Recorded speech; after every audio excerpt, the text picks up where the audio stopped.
Section 111 जो organised crime के बारे में है, उसे आसान भाषा में समझते हैं। इमेजिन कीजिए कि एक ग्रुप है, 2 लोग भी हो सकते हैं या उससे ज्यादा, जो बार बार सीरियस इलीगल एक्टिविटीज में इन्वॉल्व होते हैं। हम बात कर रहे हैं किडनैपिंग, रॉबरी, कार चोरी, एक्सटॉर्शन, जबरदस्ती जमीन हड़पना, contract killing, economic scam, cyber crime, human trafficking, drug या आर्म्स डील्स। बेसिक तौर पर अगर यह पैसे के लिए किया जाता है और यह इलीगल है और वे इसे गैंग के तौर पर करते रहते हैं, तो यह इस कानून के तहत अनऑर्गेनाइज्ड क्राइम है। अनऑर्गेनाइज्ड क्राइम सिंडिकेट किसे कहते हैं? अगर 2 या उससे ज्यादा लोग एक साथ मिलकर ये क्राइम करते रहते हैं तो वे इस दायरे में आते हैं। और यह सिर्फ रैंडम क्राइम नहीं है, एक पैटर्न जरूरी है।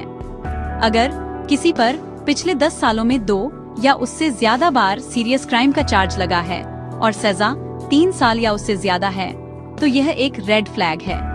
फ्रॉड या स्कैम जैसे इकोनॉमिक क्राइम भी इसमें आते हैं।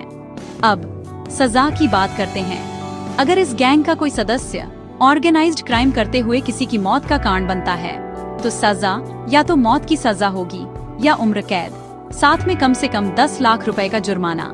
दूसरे ऑर्गेनाइज्ड क्राइम के लिए जेल की सजा 5 साल से शुरू होती है और उम्र कैद तक जा सकती है, और जुर्माना कम 5 लाख रुपए है। अगर आप सिर्फ मदद कर रहे हैं, इन क्राइम की प्लानिंग करना, एनकरेज करना या सपोर्ट करना, तब भी आपको कम 5 साल जेल की सजा हो सकती है। सिर्फ ऐसे गैंग का मेंबर होना, उसकी सजा भी 5 साल से उम्र कैद तक है। अगर आप किसी गैंग मेंबर को छिपाते या पनाह देते हैं, तो आपको 3 साल से उम्र कैद तक की सजा मिल सकती है, जब तक कि आप उनके पति या पत्नी न हो।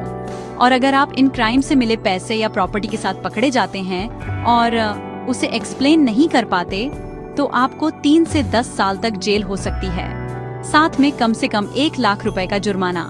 बॉटम लाइन, सेक्शन 111 सिर्फ क्रिमिनल्स को टारगेट नहीं करता, यह उन सभी को टारगेट करता है जो ऑर्गेनाइज्ड क्राइम में मदद करते हैं, सपोर्ट करते हैं या उससे फायदा उठाते हैं, जिसके लिए सख्त सजाएं हैं।